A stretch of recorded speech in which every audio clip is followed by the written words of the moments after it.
O katong giingon nimo kaganina nga dunay nanukmok sa mga larawan, ilabi na sa mahal na Birhen.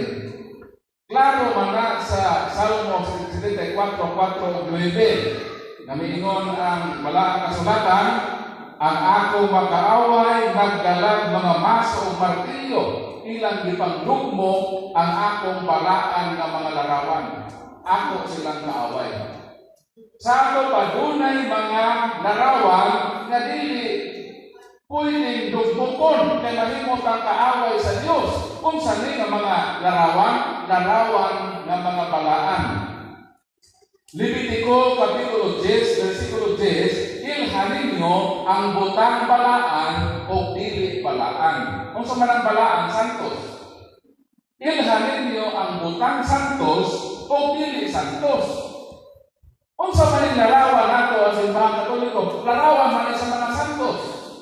O mao kini ang larawan nga mahimo kang kontra sa Ginoo kung ato ning hilabtan. Pero kanang malarawan nga dili balaan, dugmo ka na.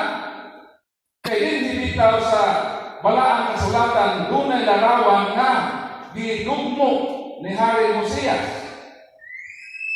O kung sa may gihimo sa mong hari ngadto mong larawan nga iyang gipangdugmo.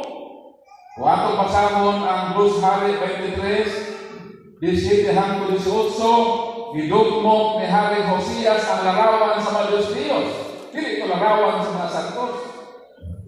Pero pag tanaw ni Hari Hosias sa unahan, mingon siya unsa man kanang naa sa unahan. Mitubag ang mga tao, monumento ka na sa taong balaan. Monumento ka na sa propeta. Kung sa giingon ni Hari Hosias, ayaw siya hilabti. Ayaw hilabti ang iyang monumento. Sa ato pa, sa dihan si Hosias yang ipanglugmok ang mga larawan sa Diyos, pag-abot niya sa larawan sa propeta sa Diyos, wala niya pahilabti. Sa ato pa, dunay larawan na angay dugmokon, larawan na dili, larawan sa balaan, pero dili pahilabtan ang larawan sa mga santos. Kaya kung ato ning hilabtan, matod sa Salmo 74:4 hangtod sa 9, mahimo man tang kaaway sa Dios kung atong hilabtan ang mga larawan. So dunay duha ka klaseng larawan. Larawan na angay gug-on o larawan na angay respetuon. Pananglitan, makita ang larawan na Rizal dito sa Lunita. Kung sa may atong himuon, ato lang sa lugaran. E kana si Rizal, mauna ang bayani sa atong nasod. Ato na siya respetuon. Maupod, sadya makita taong larawan sa mga santos, ato kung silang kahuron, ay kini sila mauman ang mga alakad sa Ginoo na nagpatinon-anon sa ilang kinabuhi hangtod na miabot sila sa pagkasantos. Ato po silang respetaran.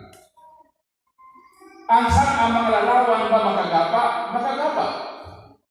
Bisan ka ng larawan na Rizal kung imo na sa hilabtan, automatic kagabaan. Ato na mo sa Lunita, tanggali daw sa Rizal o Talina, automatic kabaan na ita.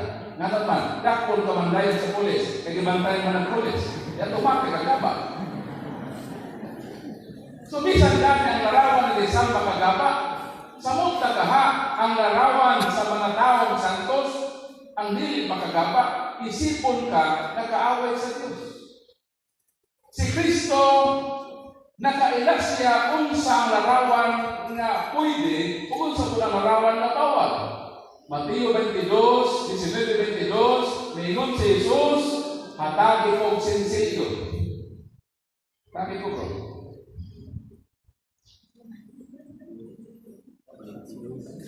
Kwarta, point.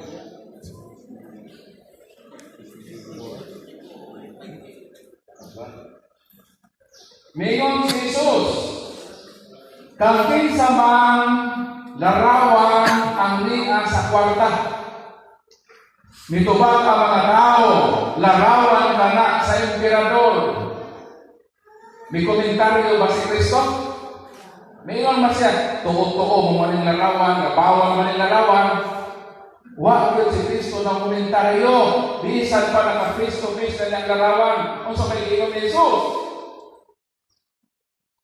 ihatag sa emperador ang iya sa emperador o ihatag sa Dios ang iya sa Dios.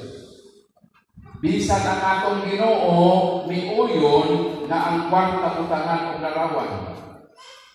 Pero kini ato mga hinigugmang makaigsuran nila Katoliko, allergic kaayo og larawan. Nahala, paulitahan ninyo ang ilang kwarta o atong tanggalan o larawan, tan-awon ta, makabalik ko ba silang bukas. Supak-supak o larawan, pero ganahan ng kwarta o ng larawan, masuko pa kung ang larawan nilinoy o gumekore tanggalon, kay tanggal naman sa 1,000 ang larawan sa tulo ka mga bayani, lipulihan naman ng mga gila. Huwag ang planong tanggalon na po ng 500, tanggalon na po na siguro o si Ninoy Pia, ni kontrapartido ni ato presidente. Daghan na nasuko, na nang tanggalon na ng larawan ni Ninoy Ote.